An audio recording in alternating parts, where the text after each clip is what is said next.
Dans ce chapitre, nous allons voir comment faire pour numéroter les pages d'un dossier. En sachant que les premières pages du dossier ne doivent pas être numérotées, mais on commencera par exemple ici à partir de la page dont le titre est Introduction générale. Mais cette page Introduction générale doit bien sûr contenir le numéro qui fait la suite des numéros des pages précédentes qui ne seront pas numérotées. Première étape, il faut d'abord séparer la première partie des pages avec celle où il est marqué Introduction générale.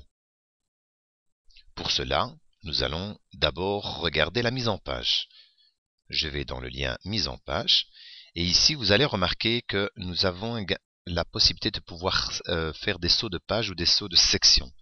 Nous allons utiliser le saut de section pour faire une page suivante. Mais pour faire ça, il faut d'abord se placer à l'endroit souhaité. Dans notre cas, on va remonter légèrement. La table de matière. Donc juste après la table de matière, nous allons faire une séparation. Nous allons afficher tout d'abord tous les paragraphes masqués pour nous permettre de voir où le curseur est placé et voir s'il n'y a pas déjà des insertions de saut de page ou de saut de section. Je vais dans mise en page. Je vais cliquer donc sur le lien saut de section et je vais mettre page suivante. Normalement, ceci aurait dû se faire avant d'avoir réalisé toutes les informations qui sont en dessous. Voilà. Vous avez remarqué qu'il m'a créé une page vide. C'est normal puisque normalement, quand on réalise ça, il aurait fallu faire cette section, puis commencer à taper l'information. Mais comme nous, ici, dans notre cas, l'information est déjà existante, je vais simplement faire un delete pour remonter l'information. Et là, vous remarquez, par exemple, juste après table de matière, j'ai bien saut de section, page suivante. Et quand vous regardez, par exemple, pour introduction générale, j'ai saut de page. C'est simplement, c'était pour séparer le premier titre avec le deuxième titre qui est introduction à la partie théorique. Voilà, ça c'est une séparation. Donc c'est un travail fait par un élève. Donc ici, maintenant, je vais me placer sur introduction et je vais commencer à mettre la numérotation. Avant tout, je vais faire une insertion donc de pied de page. Je vais me placer dans mon pied de page. Je vais faire une modification simplement pour me placer en bas.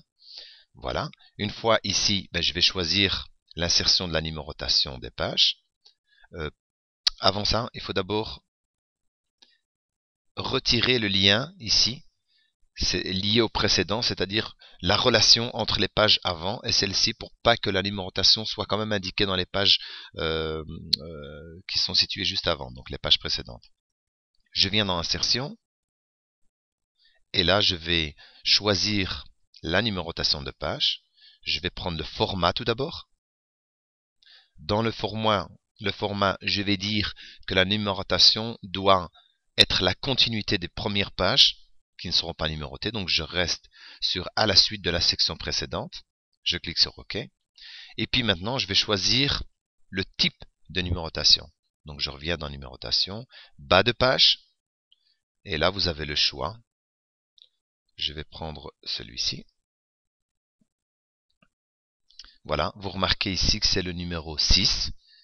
Je vais remonter et vous remarquez que dans la page précédente, il n'y a pas de numérotation. Je retire l'entête pied de page. Je retire l'affichage. Voilà, je vais masquer les paragraphes. Et vous allez remarquer maintenant, toutes les pages précédentes ne contiennent pas de numérotation. Si je commence par ma toute première page, celle-ci, 1, 2, la blanche, 3, les remerciements, 4, la table de matière. Hop, table de matière, elle est constituée en 2 morceaux, donc 4 puis 5. 5 la deuxième partie. Et si je descends plus bas, qui est introduction générale, je dois avoir le numéro 6. Effectivement, j'ai bien le numéro 6.